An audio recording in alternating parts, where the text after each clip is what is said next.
Bradford Camps is a long way from anywhere. A small clearing in the woods well north of Katahdin.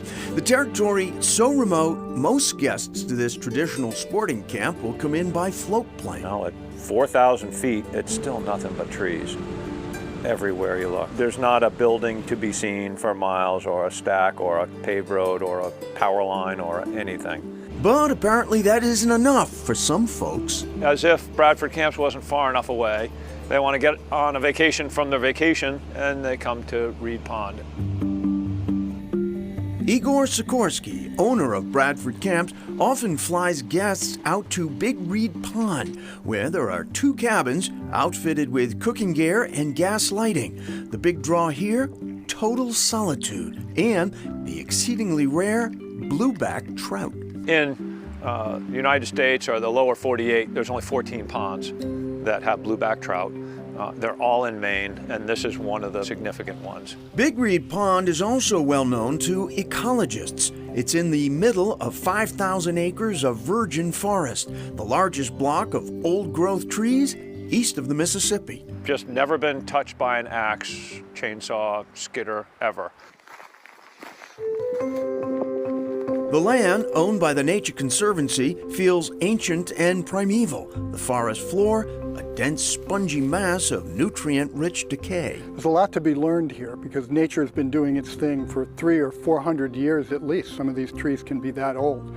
It's telling us how nature naturally regenerates forest and grows big trees. Bob Purcell of the New England Forestry Foundation, or NEF, which has put forward a prescription for a healthier New England forest, which they call exemplary forestry. The goal? To improve wildlife habitat, grow better wood for commercial markets, and help mitigate climate change, all at the same time. We try to imitate this as closely as possible. That doesn't mean we can't do this. Nature knows what it's doing. It's had tens of thousands of years, millions of years to figure this out, but we're trying to come as close as possible to it. A healthy North Woods also has less quantifiable benefits. This vast realm of undeveloped land, just a day's drive from our congested, hyper-driven networked world. Thoreau called it the tonic of wildness. How can you find anything more healing to the human spirit than the natural world? Alexandra Conover Bennett and Garrett Conover, legendary Maine guides known for using traditional materials and methods learned from old woodsmen and indigenous people. What Maine has for New England is the remnant of original travel routes, because everywhere else, wherever the waterways were, is where the roads are, where the railroads were, where the agriculture was. And in Maine, you've still got watersheds that aren't developed. The couple launched their guide service, Northwoods Ways, in 1980. Their books on paddling and snowshoeing are considered classics. Now divorced, they remain close. Oh my gosh, yes. Yeah, he's my best friend. I hope I'm Oh yours. yeah, you're my best friend. Don't worry about that. Happy birthday, by the way. Oh, thank you. Both practice what they preach, living in the woods, off the grid. Yeah, in 1987, we moved out of buildings. Put it that way.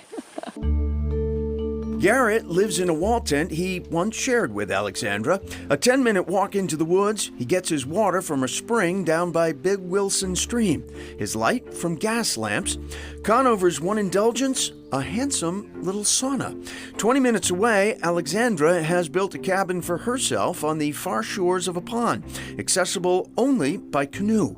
They've taken a step back from active guiding, instead concentrating on teaching, writing, and public speaking. The time-tested wisdom of the woods, which they've gathered over their lives, passed on to a new generation. I'm in tears after those gangs leave, because I think, oh, this is the meaning of life for me.